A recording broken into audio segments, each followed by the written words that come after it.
Usted está viendo Aportando RD y en el día de hoy, en una nueva entrega, pues tenemos al licenciado Santo Asensio, quien es periodista y va a estar aquí debatiendo un programa muy interesante desde Colombia que vamos a transmitir con la doctora Claudia Serge, y también nos acompaña el doctor y también político, abogado David Lorenzo. Bienvenidos, colegas. Gracias por invitarme nuevamente y muy encantadísimo de participar en este programa y con esa destacada invitada que tú tienes, la doctora Claudia Serge Serge. Jiménez. Sí, estamos conectando desde Colombia. Bienvenida, doctora. Muy buenas tardes, mi querida doctora Teodora, y para todas las personas que nos acompañan, tanto pues en la sala de prensa y por supuesto acá también a través de las redes sociales. La doctora Claudia Serge es directora académica de LATAM, catedrática universitaria, conferencista, es motivadora también en varias instituciones, tiene una larga hoja de vida que según ustedes van a ir viendo en el día de hoy, que con ella pues vamos a decirle qué está haciendo en este momento la doctora Claudia dentro de su apretada agenda, doctora. Bueno, realmente estamos muy contentos de poder participar nuevamente en este programa tan chévere, tan nutritivo incluso y tan necesario. Hoy, evidentemente, vamos a hablar de un tema interesantísimo que conjuga sin duda alguna unos pilares para los derechos humanos. Y básicamente está fundamentado en lo que es la educación, ¿no? La educación como derecho que todas las personas tenemos, que es un derecho humano, también es un derecho fundamental reconocido a través también de las diferentes constituciones que tenemos en nuestros países. Y bueno, qué importante es que hoy lo asociemos a todo lo que tiene que ver con la dinámica de lo que es la educación en el contexto penitenciario. Es decir, que no solamente vamos a hablar de la educación a nivel general y para lo que uno llamaría, pues, extramuros o en estado de normalidad, sino que vamos también a mirar cuando esa educación trasciende todavía aún más e incluso está muy interconectada con los procesos de resocialización cuando se lleva a cabo de una muy buena manera dentro de los centros de reclusión, los centros penitenciarios, ¿no? Ese es un tema que para toda América Latina, llamamos para las Américas, es bastante interesante porque algunos países, aunque tienen lo de la reforma penitenciaria dentro de sus códigos y resoluciones y leyes, no todas se han desarrollado de la misma manera y tampoco han logrado el gran objetivo que es resocializar y darle, como se dice mi doctora, una segunda oportunidad a aquellas personas pues que caen allí, algunos incluso hasta como presos preventivos. Las preventivas en los tribunales preventivos aquí están llenos, o sea, de personas que no se le han pasado juicio, otros que llega incluso la orden de salida y debido a circunstancias incluso internas, mal manejo, no salen, o sea, no se cumplen esas órdenes. Entonces, es importante que nosotros podamos ver, o sea, una mirada así, más bien de cómo se va desarrollando el sistema penitenciario en las áreas que usted maneja. Sin duda alguna, bueno, primero quiero saludar a todos las personas que nos están mirando, que nos están escuchando desde la Academia Latinoamericana de Derecho Penal y Derecho Penitenciario, pues es una academia que agrupa a estudiosos del derecho penal y del derecho penitenciario pues en Latinoamérica, y por supuesto tenemos la misión de poder fomentar a través de estudios, de investigaciones, de acciones, incluso de eventos, y ahorita les hablaré de eso, de un evento que vamos a tener en la ciudad de Santa Marta, con esta denominación tan importante de hoy. Y bueno, básicamente es poder defender también, alzar las banderas de las personas privadas de libertad, porque si bien es cierto, son personas que han cometido delitos, han cometido lo que para algunos son crímenes, ¿cierto? Para otros son conductas punibles, depende del contexto del país y cómo se nombre, pues sencillamente son personas que siguen teniendo esa connotación de seres humanos y por lo tanto siguen cobijados por todo lo que la Declaratoria de los Derechos Humanos conlleva, ¿no? Y por supuesto que la educación es un derecho humano, por eso hacía énfasis en él, que no solamente es un derecho humano, sino también es un derecho fundamental que está reconocido en nuestras constituciones.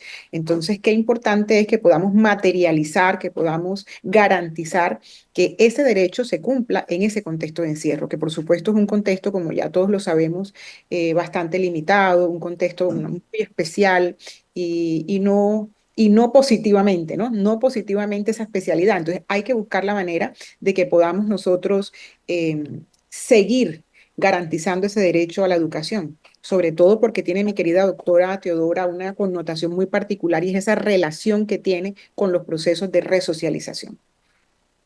Doctora, déjame acercarme por aquí para que me vea. Primero me gustaría que usted me defina, así brevemente, cómo son las cárceles en su país de Colombia. Si ahí Bueno, los presos viven bien, se les da buen trato, educación, tienen visitas conyugales, se sienten, no, diga, nadie se siente a gusto estar en prisión, pero por lo menos dentro de la situación, si realmente las cárceles colombianas son modelos a seguir o no. Bueno, le cuento que evidentemente nosotros compartimos nuestras latitudes, compartimos una negativa cultura penitenciaria. Entonces no puedo decirle que son cárceles y penitenciarías de nuestro agrado, ¿no? Por el contrario, observamos cómo tenemos el factor común del hacinamiento, ¿sí? No son realmente sitios que promueven esos derechos humanos y por eso es la importancia que también los que estamos afuera, tanto en la academia como en las empresas, siempre lo he dicho, a través de proyectos y de programas de responsabilidad social empresarial, de responsabilidad social institucional, ¿cierto? Corporativo, pues tengamos dentro de esas dinámicas de proyectos sociales en cuenta a la población privada de la libertad, porque ellos siguen estando dentro de la dinámica de lo que es una ciudad, ¿sí? De lo que hace parte de un Estado. No podemos pensar que, como muchos así lo quieren, son personas que se aíslan como si fuera un basurero y pues ya no van a servir más, ¿no? Y hay que olvidarse de ellos por lo que hicieron. Esa connotación pues negativa no ayuda y lamentablemente hay que venir como buscando las maneras de cambiar esa cultura que tenemos frente y esa percepción que tenemos frente al privado de la libertad. Incluso, como también lo mencionaba la doctora Teodora, sabemos que nuestras cárceles y nuestras penitenciarías no están diferenciadas, porque en las cárceles uno observa que son las personas que se encuentran recluidas mientras están siendo investigadas, es decir, que todavía no se les ha dictado una sentencia condenatoria para que ya pues tengan lo que es su pena, ¿no? Y las penitenciarías, por el contrario, o los centros penitenciarios son exclusivamente para aquellas personas que han sido privadas de la libertad, no por una medida de aseguramiento, sino por una pena. Es decir, cuando ya ha culminado un proceso penal, cuando ha terminado un proceso penal. Y cuando hacemos una lectura y miramos cifras y las estadísticas, nos damos cuenta que son más las personas que están siendo investigadas las que se encuentran privadas de libertad. ¿Sí? Entonces, ya eso es un indicador supremamente negativo que nos debe prender las alarmas de cómo nuestras sociedades están asumiendo el tema de esa política pública penitenciaria, cómo nosotros lo incorporamos en nuestro día a día. Entonces, por eso debo decirle que compartimos negativamente y lamentablemente esa, esa condición. Somos cárceles con hacinamientos, donde no se respetan los derechos humanos y bueno, también hay que resaltar algunas cosas buenas y por supuesto buenas prácticas que evidentemente sí pueden darse en algunas, no podemos decir que todo es malo, en algunas situaciones y se rescatan y se muestran, se visibilizan.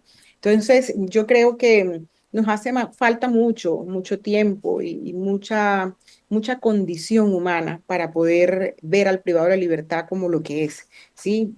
Un ser humano que con, sigue siendo destinatario de esos derechos humanos. Doctora, ¿tiene mucho que ver ese hacinamiento con el no cumplimiento de lo que es el rol del Poder Judicial en nuestros países? Tiene que ver. Yo creo que es una cadena, ¿no? Esto es cíclico y por supuesto cada uno es un eslabón. Entonces no podemos decir que el éxito o el fracaso depende de una sola entidad, de una sola persona. Sí, esto, cuando nosotros hablamos del fracaso o del éxito de una política pública, no solamente es por quien la diseña, por quien la construye, por quien la ejecuta, por quien la evalúa, ¿sí? Sino sencillamente hay que hacer una trazabilidad y ver que todos somos partícipes en ese resultado positivo, en ese resultado negativo. Entonces, en ese sentido, hay que mirar que la actuación judicial, como todas las actuaciones, pueden tener profesionales, operadores judiciales, por supuesto, muy probos, muy prolijos, que hagan las cosas como se deben hacer, que cumplan los términos procesales, que sean personas que entienden, comprenden y cuando ya hay que levantar la medida, pues la levantan y no por el contrario. Hay personas muy paquidérmicas que desde su negligencia contribuyen a que siga engrosándose la estadística de esas personas que incluso ya debieron salir por X o Y motivo y que todavía continúan en estado de privación de libertad. Buenas tardes, doctora Santo Buenas Asensio. tardes. Encantado.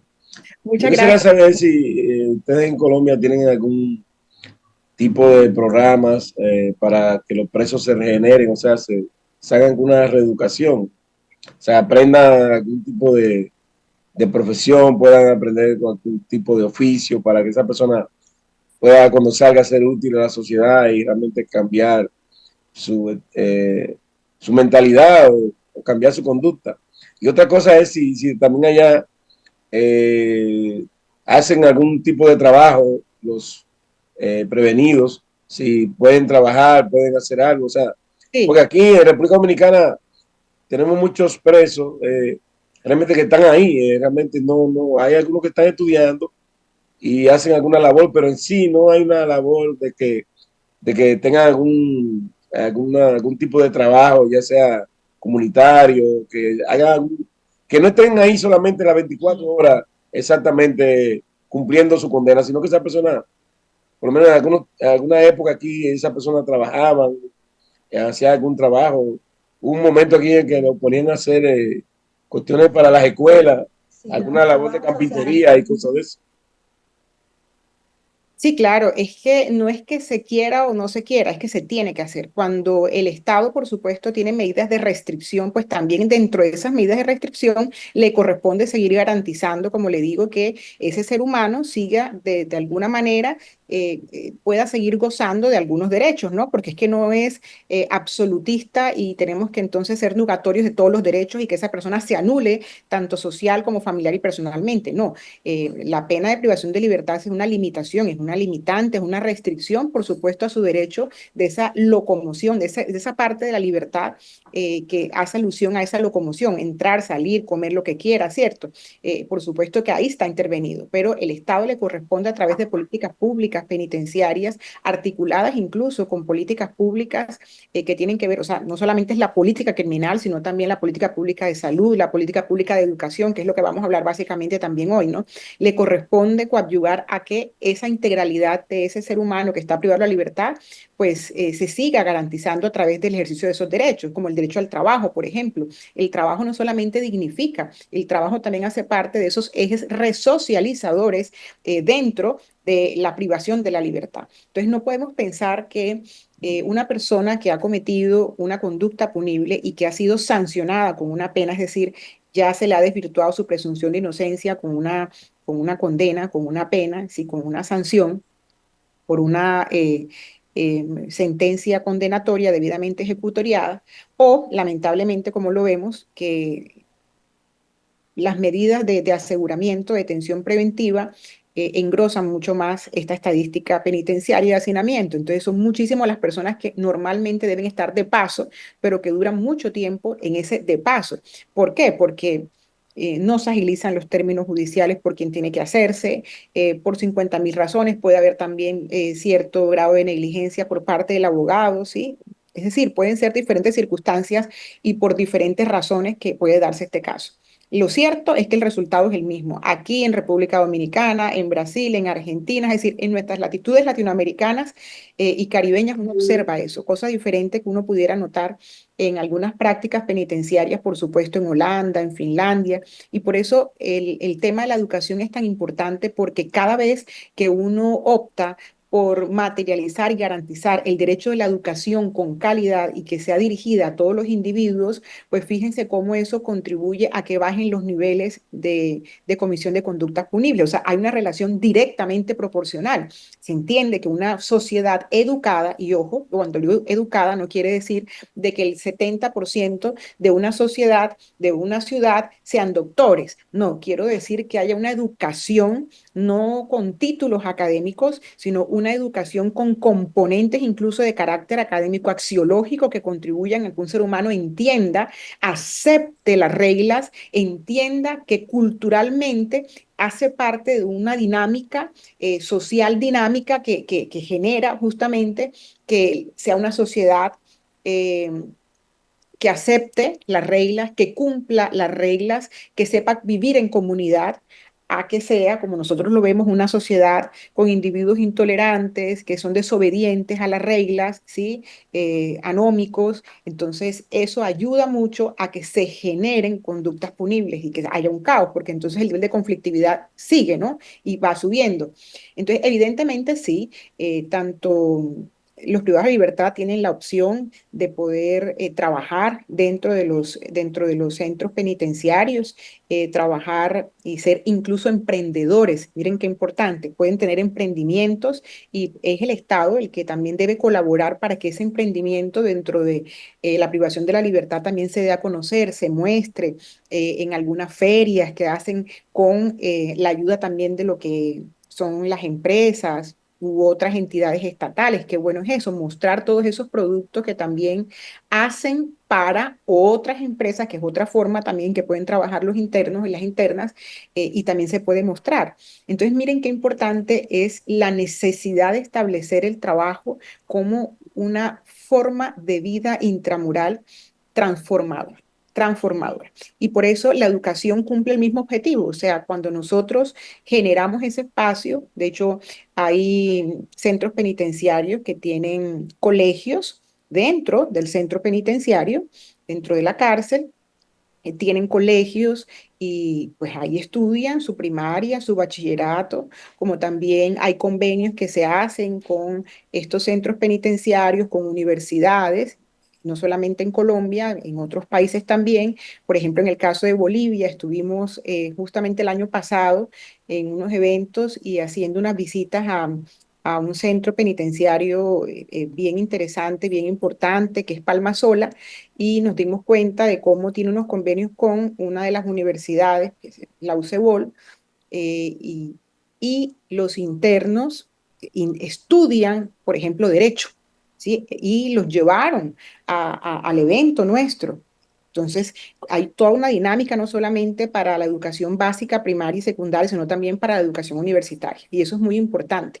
Hace unos días veía yo en redes sociales como en una cárcel acá de Cali, Villahermosa, Villahermosa, sí creo que se llama, mostraban el avance en resocialización a través de un máster que había hecho, un estudio de máster que había hecho en Estados Unidos uno de los internos y lo mostraban como una experiencia exitosa. Es decir, que sí se puede, sí se puede. Entonces, a veces es falta de voluntad, ¿no? Doctora, en ese mismo sentido, como la sociedad también se beneficia de esa resocialización, oportunidad e incluso la utilidad que da que ellos puedan crear productos, o sea, hacerse productivos aún dentro de ese claustro, se puede decir, del enclaustramiento. Así es. También es importante que los gobiernos sepan en este momento eso y que el crear políticas públicas que sean efectivas y que se puedan aplicar en cuanto a lo que es de crear nuevas penitenciarías, porque hay pocas, cárceles hay muchas, que donde la parte inhumana, o sea, se llama cementerio de hombres vivos, Sí, totalmente. un cementerio de hombres vivos, y que los gobiernos sepan, principalmente de nuestros países, ¿Cómo pueden ellos entonces, resocializando, llevando a la resocialización de esas personas, evitar lo que es el que ellos vuelvan a delinquir? O sea, si nosotros tenemos, por decir un número, 10,000 internos, y de esos 10,000 internos salen otras personas que pueden ser productivas a la sociedad, esos son personas que no van a volver a las cárceles y va a ser mucho más provechoso porque va a pagar, o sea, el Estado va a mantener a menos internos. O sea que hay que hacer una regenería, pienso yo, doctora, en este sentido. Y este programa es como un estímulo, porque nosotros salimos por todas las plataformas de redes sociales a nivel no solo de América Latina, nosotros nos están viendo en otras latitudes, de que se pueden buscar modelos de otros países, de países donde sí lo que es la reforma penitenciaria ha dado resultados, y uno implementarlo a lo interno de nuestros países y convertir esas cárceles, sí hay que hacer una inversión, pero convertirlas entonces en una penitenciaría, como lo dice la ley, como está establecido. Nosotros nos vamos a una breve pausa y retornamos con este tema donde la educación a lo interno de la penitenciaría es como darle una segunda oportunidad a aquella persona que por desgracia, por lo que sea, pues cayó allí. No se me mueva de ahí y nosotros retornamos en breve. Claro que sí.